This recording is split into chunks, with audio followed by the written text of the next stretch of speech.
फिर से बेकाबू होता दिख रहा है। कोरोना के नए मामले तेजी से बढ़ रहे हैं, जिसे देखते हुए महाराष्ट्र सरकार ने 31 मार्च तक फिर सख्ती को बढ़ा दिया है। सरकार की नई गाइडलाइन के मुताबिक अब शादी समारोह में 50 लोग, जबकि अंतिम संस्कार में सिर्फ 20 लोग ही शामिल हो सकते हैं। वहीं अति आवश्यक सेवाओं से जुड़े लोगों को छोड़कर बाकी दफ्तरों में एक बार फिर से काम करने वालों की संख्या को 50% तक करने के आदेश दिए गए हैं।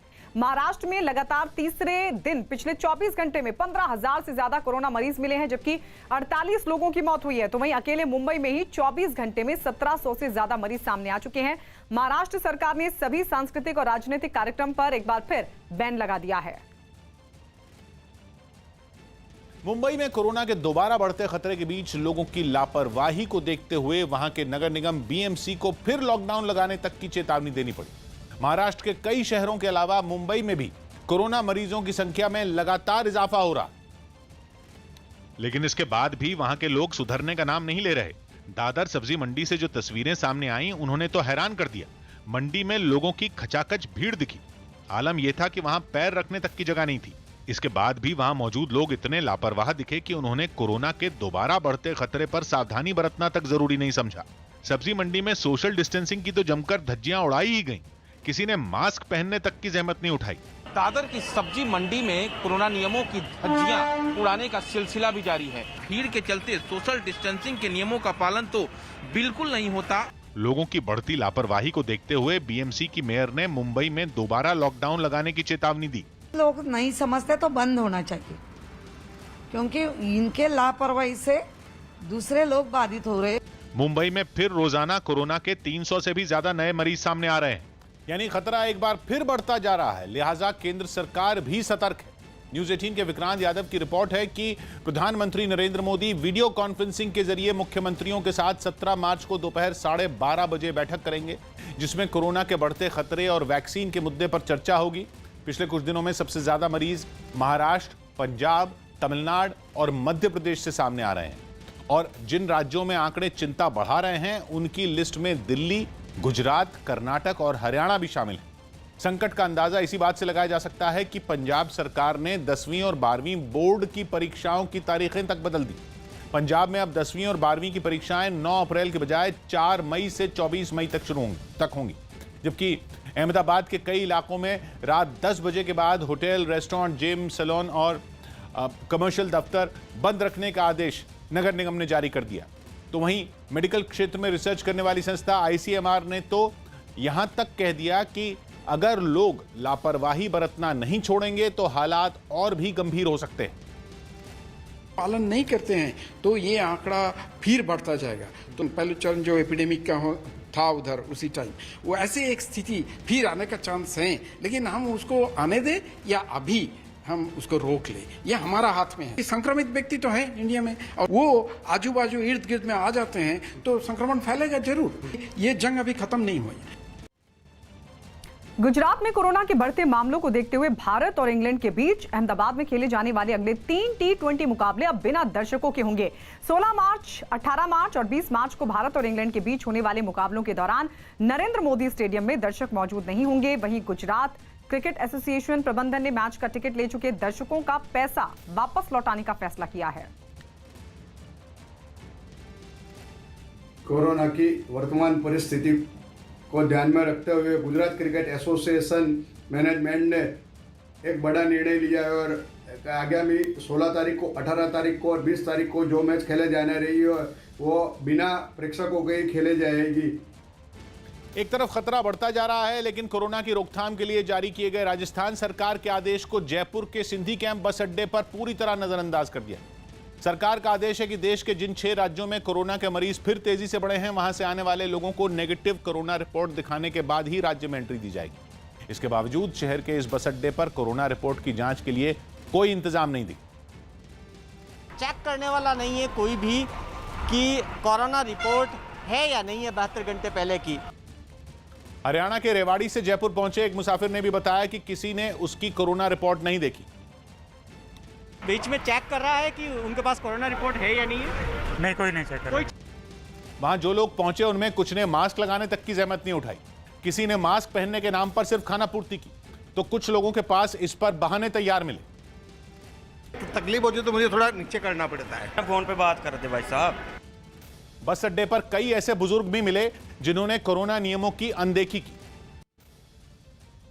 मध्य प्रदेश में बढ़ रहे कोरोना संक्रमण के बीच विधानसभा सत्र को लेकर आज फैसला होना है। विधानसभा में 4 विधायक कोरोना संक्रमित हो चुके हैं, जबकि 4 मार्शल और 1 कर्मचारी की कोरोना रिपोर्ट भी पॉजिटिव आई है, जिसके बाद विधानसभा सत्र को खत्म करने की मांग हो रही है, जिस पर आज फैसला होना है। इस बीच भोपाल में कोरोना एक बार फिर पैर पसार रहा है। 2 दिनों से कोरोना के मामले 200 के आंकड़े को पार कर रहे हैं। बढ़ते संक्रमण ने प्रशासन की चिंता बढ़ा दी है। संक्रमण की रोकथाम के लिए जिला प्रशासन ने कोरोना की नई गाइडलाइन जारी की है, जिसके तहत महाराष्ट्र से आने वाले लोगों के लिए कोरोना रिपोर्ट को अनिवार्य कर दिया गया है, जबकि रैली, जुलूस और धरना प्रदर्शन पर पूरी तरीके से रोक लगा दी गई है। गुजरात में वैक्सीन लगाने के अभियान में गड़बड़ी का हैरान करने वाला मामला सामने आया। कुछ ऐसे लोगों को टीका लगाने का सर्टिफिकेट जारी किया गया जो कभी वैक्सीनेशन सेंटर पर पहुंचे ही नहीं, लेकिन उन्होंने शिकायत की है कि सेंटर पहुंचे बिना ही उन्हें सर्टिफिकेट जारी हो गया। सर्टिफिकेट में व्यक्ति का नाम और उसके पहचान पत्र की जानकारी भी दर्ज की गई और वैक्सीन लगाने वाले डॉक्टर का नाम भी लिख दिया गया। इंजेक्शन लगाने से पहले सर्टिफिकेट जनरेट हो गया कि सफलतापूर्वक इंजेक्शन लगा दिया गया है। टीका लगवाए बिना ही सर्टिफिकेट बनने के बाद लोग शिकायत करने सूरत नगर निगम भी पहुंच गए, जिसके बाद मामले की जांच शुरू हो गई। इंफॉर्मेशन टेक्नोलॉजी डिपार्टमेंट को साथ में रह के इसकी जांच की जाएगी। जांच के रिपोर्ट के आधार पे आगे कार्यवाही की जाएगी। गड़बड़ी का शिकार हुए लोगों ने मोबाइल ऐप के जरिए वैक्सीन लगवाने के लिए रजिस्ट्रेशन किया था, लेकिन वैक्सीन लगवाने के दिन वैक्सीनेशन सेंटर पर नहीं पहुंच पाए। बटला हाउस एनकाउंटर केस में दिल्ली की साकेत कोर्ट ने दोषी आरिज खान को फांसी की सजा सुनाई। कोर्ट ने इस मामले को रेयरेस्ट ऑफ द रेयर माना। और 2008 के बटला एनकाउंटर केस में पुलिस इंस्पेक्टर मोहन चंद शर्मा की हत्या के आरोपी आरिज खान को फांसी की सजा सुना दी। कोर्ट ने दिल्ली पुलिस के सबूतों और गवाहों के बयानों के आधार पर माना कि आरिज खान ही वो शख्स है जिसने शहीद इंस्पेक्टर मोहन चंद शर्मा को गोली मारी थी। कोर्ट के फैसले पर शहीद इंस्पेक्टर के परिवार ने भी खुशी जताई और उनकी पत्नी ने इसे इंसाफ की जीत बताया। ईश्वर के घर देर है लेकिन अंधेर नहीं है, उसी रूप में हमारी न्यायपालिका है। देर हुई लेकिन मेरे साथ उन्होंने अंधेर नहीं किया। आरिज खान 2008 में दिल्ली, जयपुर, अहमदाबाद और यूपी की अदालतों में हुए धमाकों का मास्टरमाइंड था। बटला हाउस एनकाउंटर के बाद वो नेपाल भाग गया था, जिसे 2018 में गिरफ्तार कर लिया गया था। एक बड़ी उपलब्धि है दिल्ली पुलिस के लिए, स्पेशल सेल के लिए, सभी ऐसी एजेंसीज जो टेरर पे काम कर रही है उनके लिए एक बड़ी उपलब्धि है। बटला हाउस एनकाउंटर के दौरान आरिज खान और शहजाद भाग गए थे, जबकि इनके 2 साथी आतिफ आमीन और मोहम्मद साजिद मारे गए थे। जबकि मोहम्मद सैफ को पुलिस ने मौके से पकड़ लिया था। उसकी गिरफ्तारी के बाद हुई पूछताछ में पुलिस को कई अहम जानकारियां मिली। बटला हाउस एनकाउंटर केस को रेयरेस्ट ऑफ द रेयर मानते हुए आतंकी आरिज खान को फांसी की सजा सुनाई गई और साथ ही अदालत ने आरिज पर 11 लाख रुपए का जुर्माना भी लगाया, जिसमें 10 लाख रुपए मुठभेड़ में शहीद दिल्ली पुलिस के इंस्पेक्टर मोहन चंद शर्मा के परिवार को मिलेंगे। दिल्ली में साल 2008 में हुए बटला हाउस एनकाउंटर केस के बाद आरिज खान नेपाल भाग गया था, लेकिन स्पेशल सेल की टीम ने फरवरी 2018 में उसे गिरफ्तार कर लिया था। आजमगढ़ का रहने वाला आरिज खान उर्फ जुनैद बम बनाने में माहिर था। कोर्ट ने सारी दलीलों को देखते हुए इसकी ग्रेविटी को अप्रिशिएट किया और इस नतीजे पहुंची कोर्ट की इसको फांसी सजा दी जाए। बटला हाउस केस में कोर्ट का फैसला आते ही बीजेपी ने एनकाउंटर पर सवाल उठाने वाले नेताओं को निशाने पर लेते हुए उनसे माफी की मांग की।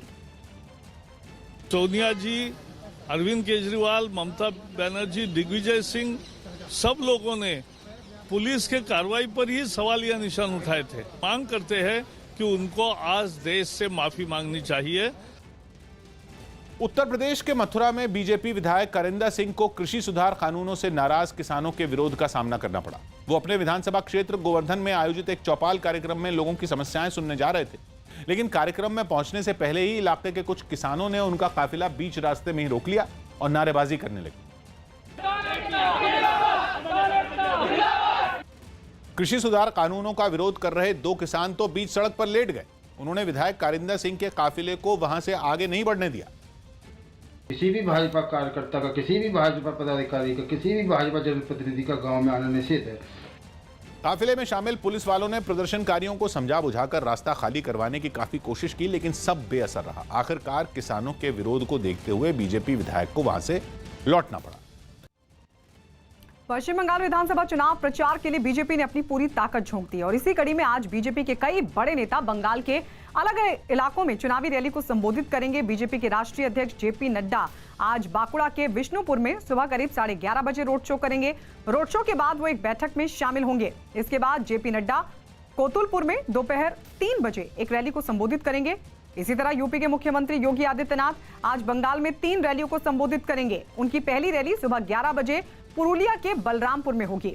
इसके बाद वो दोपहर 1 बजे बांकुड़ा जिले के रायपुर में और दोपहर 3 बजे पश्चिम मेदिनीपुर के बेलदा में चुनावी जनसभा को संबोधित करेंगे। उधर रक्षा मंत्री राजनाथ सिंह भी दसपुर, सबंग और सलबोनी इलाके में चुनावी रैलियों को संबोधित करेंगे। वहीं मुख्यमंत्री ममता बनर्जी बांकुड़ा में 3 चुनावी सभाओं को संबोधित करेंगी। म्यांमार में सत्ता की सनक में सितम ढा रही सेना दिन ब दिन बर्बरता के नए रिकॉर्ड बनाती जा रही है। एक दिन पहले वहां के अलग अलग इलाकों में सुरक्षा बल ने ऐसी खूनी होली खेली कि एक ही दिन में लोकतंत्र मांग रहे करीब 40 लोगों को मौत के घाट उतार दिया। और यमराज बनी सेना की क्रूरता की गवाही देता है खौफनाक वीडियो म्यांमार के सबसे बड़े शहर यांगोन से सामने आया, जहां एक दिन पहले सबसे ज्यादा 34 लोगों की मौत हुई। ताकत के नशे में चूर पुलिस ने रात के अंधेरे में गोलियों की अंधाधुंध बौछार कर दी, जिससे पूरे इलाके में चीख पुकार मच गई।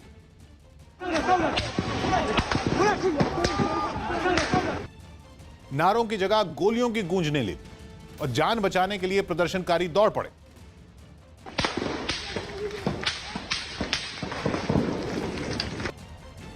म्यांमार के इलाके बदल गए, लेकिन खून की प्यासी पुलिस के जुल्मों की तस्वीर नहीं बदली। वहां के पाकान शहर से सामने आई तस्वीरों में भी पुलिस निहत्थे प्रदर्शनकारियों पर अपने बल का बेजा इस्तेमाल करती नजर आई। उसने लोगों पर आंसू गैस के साथ साथ गोलियों की बौछार भी कर दी, लेकिन प्रदर्शनकारियों के हौसले इतने बुलंद थे कि गोलियों की गूंज में भी उनके नारों की आवाज नहीं दबी।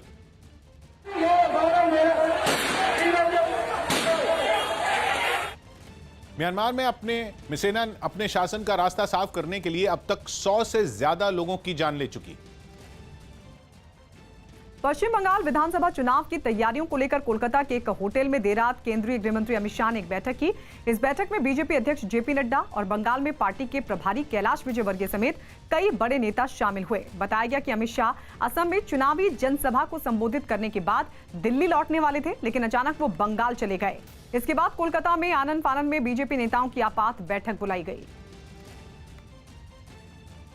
उत्तर प्रदेश के फतेहपुर में जहरीली शराब से 2 लोगों की मौत होने के बाद पुलिस और आबकारी विभाग ने राज्य में कई जगहों पर अवैध शराब कारोबारियों के खिलाफ ताबड़तोड़ कार्रवाई की। इसके लिए दोनों विभागों की कुछ टीमें फतेहपुर के 3 अलग अलग इलाकों में भी पहुंची और अवैध शराब बनाने वालों के ठिकानों पर छापा मारा। एक जगह तो पुलिस वालों ने प्लास्टिक के कुछ डिब्बों में मिली कई लीटर शराब को बहा दिया। बाकी 2 जगहों पर भी कुछ इसी तरह कार्रवाई की गई। पुलिस ने वहां से करीब 350 लीटर अवैध शराब बरामद की और कुछ आरोपियों को गिरफ्तार भी किया। 6 अभियुक्तों के विरुद्ध 3 अभियोग पंजीकृत कर अग्रिम विधिक कार्रवाई की जा रही है। अमरोहा जिले से भी कुछ इसी तरह की तस्वीरें सामने आई, जहां पुलिस और आबकारी विभाग ने बड़े पैमाने पर अवैध शराब कारोबारियों को धूल चटा दी। वहां गंगा नदी के किनारे रेत में छिपाकर रखी गई अवैध शराब को पुलिस ने बहा दिया, साथ ही उसे बनाने के लिए छिपाए गए सामान को भी नष्ट कर दिया। जम्मू कश्मीर के गुलमर्ग, सोनमर्ग और पहलगाम में स्नो बाइक सैलानियों की पसंद बन गई है। कश्मीर के ये वो इलाके हैं जो साल में करीब 6 महीने बर्फ से ढके रहते हैं। इनमें गुलमर्ग एक ऐसी जगह है जहां हर साल सबसे ज्यादा सैलानी पहुंचते हैं। और जब से गुलमर्ग में स्नो बाइक की शुरुआत हुई, तब से उसका आनंद उठाने वालों की तादाद भी तेजी से बढ़ी है। बर्फ पर स्नो बाइक की सवारी को काफी सुरक्षित माना जाता है। गुलमर्ग पहुंचे कई लोग भी वहां स्नो बाइक का आनंद लेते नजर आए। मजा आया, बहुत ज्यादा।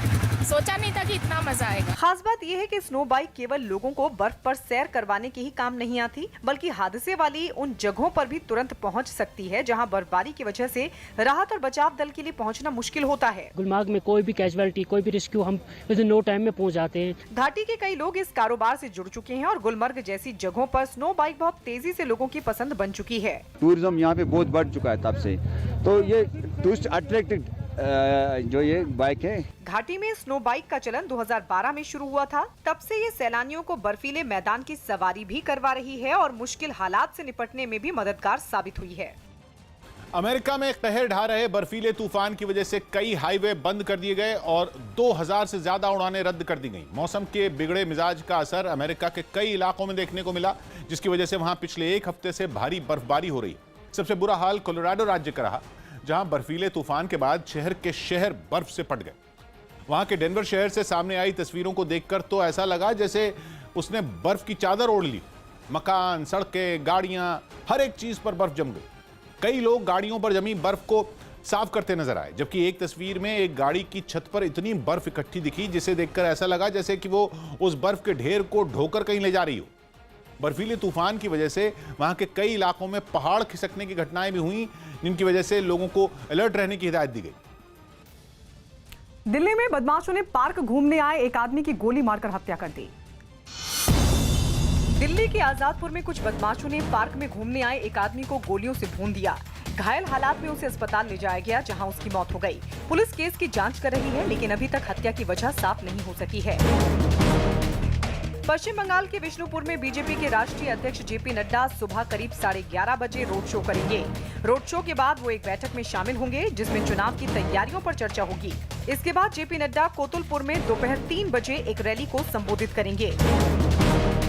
महाराष्ट्र में कोरोना के बढ़ते मरीजों को देखते हुए राज्य सरकार की तरफ से नई गाइडलाइन जारी की गई, जिसके तहत अब 50 लोग ही शादी समारोह में शामिल हो सकेंगे। इसके अलावा अंतिम संस्कार में सिर्फ 20 लोगों को जाने की इजाजत दी गई है। फिलहाल ये नियम 31 मार्च तक लागू किए गए हैं। प्रधानमंत्री नरेंद्र मोदी शाम करीब 4 बजे वीडियो कॉन्फ्रेंसिंग के जरिए फिनलैंड के प्रधानमंत्री सना मरीन के साथ शिखर सम्मेलन में हिस्सा लेंगे। दोनों नेता द्विपक्षीय संबंधों समेत क्षेत्रीय और वैश्विक मुद्दों पर भी बातचीत करेंगे। सेना भर्ती घोटाला मामले में सीबीआई ने दिल्ली, लखनऊ, कपूरथला समेत 13 शहरों के 30 से ज्यादा जगहों पर छापेमारी की और 6 लेफ्टिनेंट कर्नल समेत कई दूसरे अधिकारियों के खिलाफ केस दर्ज किया। इन छापेमारी के दौरान सीबीआई को भर्ती घोटाले से जुड़े कई दस्तावेज भी बरामद हुए हैं। पंजाब में कोरोना के बढ़ते मामलों के बीच राज्य सरकार ने 10वीं और 12वीं बोर्ड की परीक्षाओं की तारीखें आगे बढ़ा दी। 9 अप्रैल से शुरू होने वाली 10वीं की परीक्षाएं अब 4 मई से 24 मई के बीच और 22 मार्च से शुरू होने वाली 12वीं की परीक्षाएं अब 20 अप्रैल से 24 मई के बीच होंगी। उत्तर प्रदेश के शामली से हैरान कर देने वाला एक मामला सामने आया। वहां 2 फीट के एक लड़के ने पुलिस थाने पहुंचकर अपनी शादी करवाने की गुहार लगाई। उसने बताया कि वो इससे पहले राज्य के पूर्व मुख्यमंत्री अखिलेश यादव से भी अपने लिए लड़की ढूंढने की बात कर चुका है, लेकिन इतना वक्त बीत जाने के बाद भी वो अभी तक कुंवारा है, जिससे परेशान होकर वो थाने पहुंचा और वहां मौजूद पुलिस वालों से अपनी शादी जल्द से जल्द करवाने की मांग की। बहुत सारे परेशान हो, लोकाई के बगैर मुझे नींद भी नहीं आती रात को। इस बीच 26 साल के अजीम मंसूरी नाम के इस लड़के का अपने एक दोस्त की शादी में घोड़ी पर बैठकर डांस करने का वीडियो वायरल हो रहा है।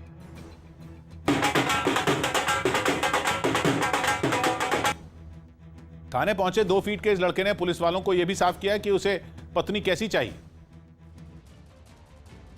सेना भर्ती घोटाला मामले में सीबीआई ने दिल्ली, लखनऊ और कपूरथला समेत 13 से ज्यादा शहरों के 30 से ज्यादा जगहों पर छापेमारी की। इस दौरान सीबीआई ने 6 लेफ्टिनेंट कर्नल के अलावा कई दूसरे अधिकारियों और उनके परिवार के सदस्यों के खिलाफ भी केस दर्ज किया। दावा किया गया कि सीबीआई को छापेमारी के दौरान सेना भर्ती घोटाले से जुड़े कई दस्तावेज मिले हैं।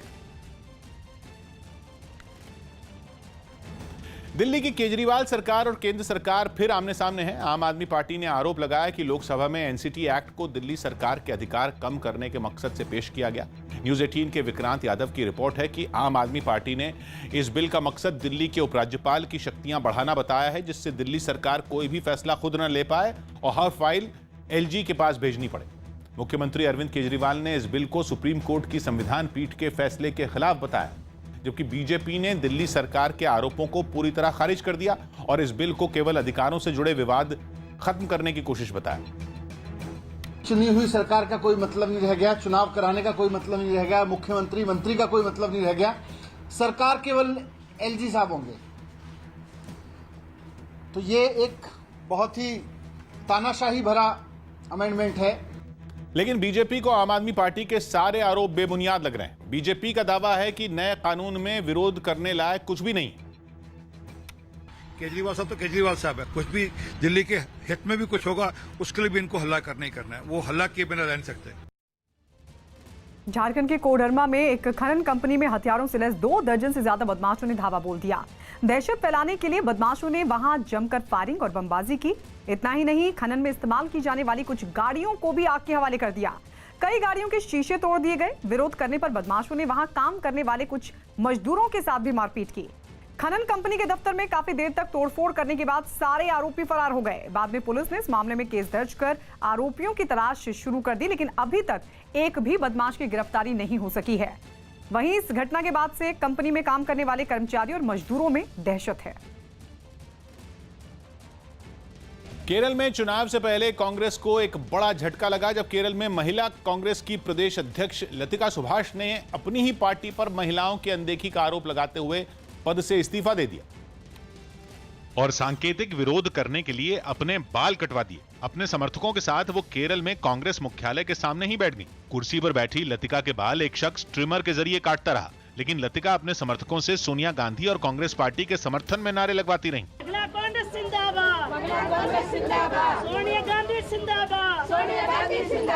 केरल में महिला कांग्रेस की प्रदेश अध्यक्ष लतिका सुभाष ने पार्टी पर महिलाओं की अनदेखी का आरोप लगाया। I removed my hair only for women's justice in Kerala Pradesh Congress committee. सूत्रों के मुताबिक जिस सीट से लतिका सुभाष टिकट चाहती थीं, वो सीट गठबंधन में कांग्रेस के खाते में नहीं आई। लेकिन लतिका ने मुद्दा उस सीट को नहीं बनाया, बल्कि आरोप लगाया कि 86 उम्मीदवारों की सूची में केवल 9 महिलाओं को टिकट मिलना महिलाओं से नाइंसाफी है। I am not going to any other party. I will resign my position as महिला कांग्रेस प्रेसिडेंट। पूरे मामले पर कांग्रेस को सफाई देनी पड़ी। ये बात तो समझने की जरूरत है कि गठबंधन की राजनीति में कभी कभी हम लोगों को कॉम्प्रोमाइज करना पड़ता है। लतिका ने अपने पद से इस्तीफा दे दिया है, लेकिन कांग्रेस के लिए ये 1 हफ्ते से भी कम वक्त में दूसरा झटका है। इससे पहले पीसी चाको ने गुटबाजी का आरोप लगाते हुए पार्टी छोड़ दी थी।